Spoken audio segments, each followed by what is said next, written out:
Ahoj cyklotuláci! Dnešnú cyklistiku začínam priamo pred Mestským úradom v Žiline, pretože dnes sa budeme v tomto krajskom meste bicyklovať. Vraj tu majú kopec cyklotrás a ako vidíte, tak rovno pred Mestským úradom aj cyklostojan, kde môžete urobiť malú údržbu. Zatiaľ palec hore.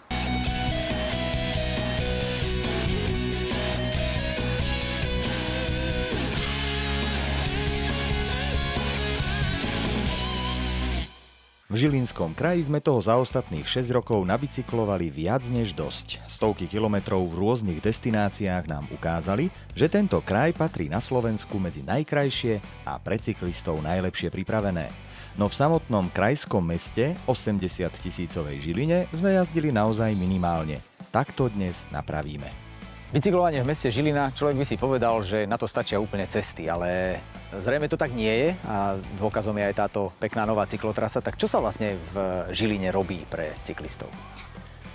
Pre cyklistov sa snažíme vytvárať podmienky, ktoré budú zodpovedať bezpečnostným požiadavkám obyvateľov mesta predovšetkým, ale tak, aby aj tá rýchlosť prejazdu cyklistov bola na nejakej úrovni. To znamená, že tie cyklotrasy sa snažíme vybudovať v dostupnej hustote, ale taktiež aj na požadovanej bezpečnostnej úrovni. V akom stave je to teraz a aké sú ešte plány? V súčasnosti má Žilina vyše 9 km cyklotrás, nie všetky sú v najvhodnejšom stave. Z histórie vyplýva, že nie všade sa cyklotrasy dali stavať na takéto úrovni ako teraz. Poviete si, že v meste sa dá predsa bicyklovať aj bez cyklotrás. Tak to je už dávno omyl. Hustá premávka nie je vôbec príjemný zážitok, o rešpekte účastníkov cestnej premávky nehovoriac. No po tejto krásnej mestskej cyklodiaľnici je to o niečom inom. Zo sídliska Solinky nás cez Hliny a bulvár privedie do samého centra Žiliny. Dobrým zvykom je najprv sa pozrieť na to, čo nás čaká, pekne zhora. V Žiline sa na to ponúka Burianova väža, pomenovaná po niekdajšom majiteľovi Žiliny Burianovi Svetlovskom, ktorý ju v roku 1530 postavil ako zvonicu kostola. Burianova väža. Prečo sa vlastne volá Burianova? Burianova väža je zrejme názov kvôli zvonu, ktorý sa tu nachádzal. Burian, ten už samozrejme sa tu nenachádzal, lebo sa rozstavil počas požiaru. A druhý názor je taký, že podľa Buriana, ktorý pred nejakými 500 rokmi bol richtárom mesta Žiliny a zároveň mu patril aj hrad Sprečín, takže podľa neho ako staviteľa tejto väže. Keď sa povie, že Žilina je mesto pod Dubňom, tak vidíme kopec Dubeň, rozhľadňu na Dubni, vidno Lietavský hrad, Budatinský hrad a vidno mestskú pamiatkovú zónu, teda Mariánske námestie, Hlinkové námestie.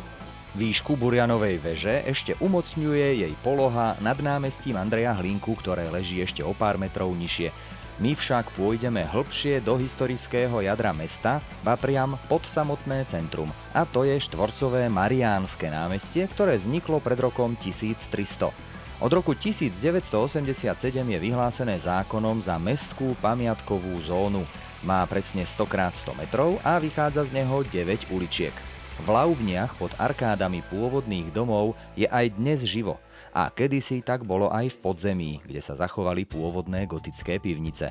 Tieto práve gotické pivnice dnes boli vystavené teda v období gotiky v tom 14. 15. storočí a takéto sa podobne nachádzali okolo celého teda námestia. V čase gotiky toto boli prízemia domov. Je známe, s čím sú vlastne tieto priestory poprepájané a na čo vlastne slúžili? Oni vlastne okolo celého námestia sú takéto pivnice. Pozor, nie sú prechodné. Toto, čo tu vidíme, je jediný taký najväčší komplex, ktorý je prechodný. Existujú nejaké pikantné veci z minulosti spojené s týmto podzemím? Určite áno. V týchto pivniciach sa vlastne skladovali pivo, víno, remeselníci svoj tovar. Zaujímavosťou je, keď potom prišli bratia jezuiti, ktorí odkúpili tie renesančné domy a nechali ich zbúrať, tak vlastne postavili kostol v Bratine svätého Pavla Apoštola. Oni tu napríklad pochovávali. Ďalšia zaujímavosť je, že potom boli aj vinnými pivnicami. V čase druhej svetovej vojny tu bola poľná nemocnica. Mesto Žilina je na historické stavby v skutku bohaté a ukazuje svetu, ako pekne sa dajú v súčasnosti využiť. Napríklad neologická synagóga z roku 1931 a rysovacích dosiek nemeckého architekta Petra Behrensa. Dnes je to kultúrny stánok, ktorého rekonštrukcia dostala v roku 2017 jedno z najvýznamnejších slovenských ocenení za architektúru César. I tak sa však zdala umelcovi Jurajovi Gáborovi jeho kupola nedokončená a tak ju dokončil. Jeho dielo Doplňanie sféry je momentálne dominantnou umeleckou inštaláciou, ktorá inšpiruje ďalších umelcov. Sme v synagóge v jednom z úžasných žilinských priestorov. Odkedy tu vlastne tá synagóga stojí a odkedy sa vlastne nevenuje svojmu pôvodnému účelu? Synagóga tu stojí od roku 1931, kedy ju žilinskí Židia postavili. Slúžila svojmu účelu v podstate len do druhej svetovej vojny. Dnes sa to využíva ako kultúrny stánok. Táto expozícia je naozaj veľmi zaujímavá. Čo to vlastne má znamenať a koho to bol nápad? Začalo to nemeckým architektom Petrom Berencom, ktorý tú synagógu navrhol tak, že by sa do nej vošla gula, keby sa dokončila tá kupola. A Juraj Gábor, slovenský umelec, sochár, prišiel pred 4 rokmi s nápadom tú gulu dokončiť a tak sa nám to tento rok konečne podarilo. Je to 50 kubíkov dreva a je to vlastne symbolické dokončenie toho projektu z roku 1931 a v synagóge máme gulu, voláme ju Sféra.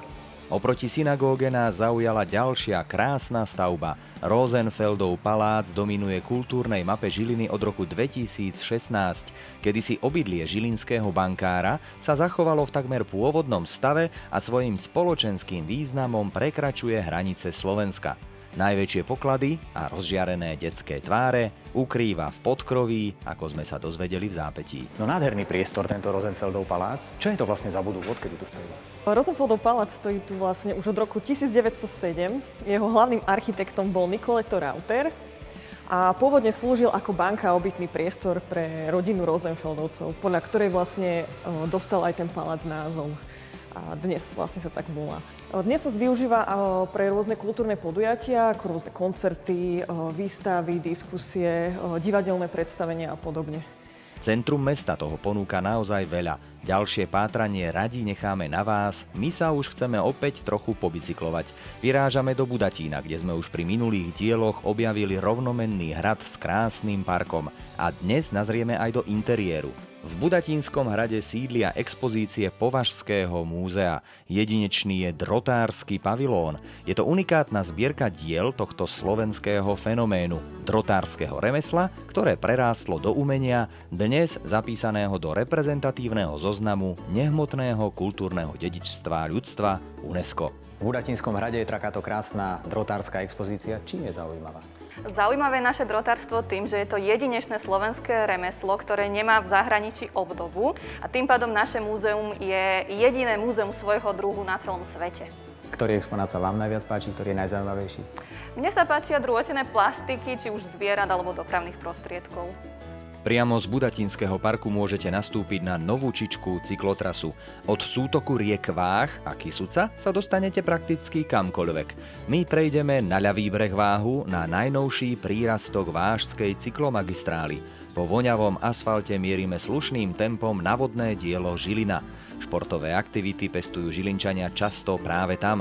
Krásne výhľady na Malú Fatru, dobré vybavenie a množstvo akcií počas celého roka. A nové cyklotrasy budú pribúdať. Je to taká križovatka, alebo okružná križovatka cyklotras, lebo jednak sa tu dá krásne bicyklovať okolo medzi dvoma hradmi Budatín Strečno, ale dá sa ísť v podstate na každý smer do každého regiónu kraja a ešte bonus je ten, že áno, niektoré tie smery sa už budujú a niektoré sú v pláne, takže bude tu naozaj veľa možností, keď sa všetko podarí tak, ako má.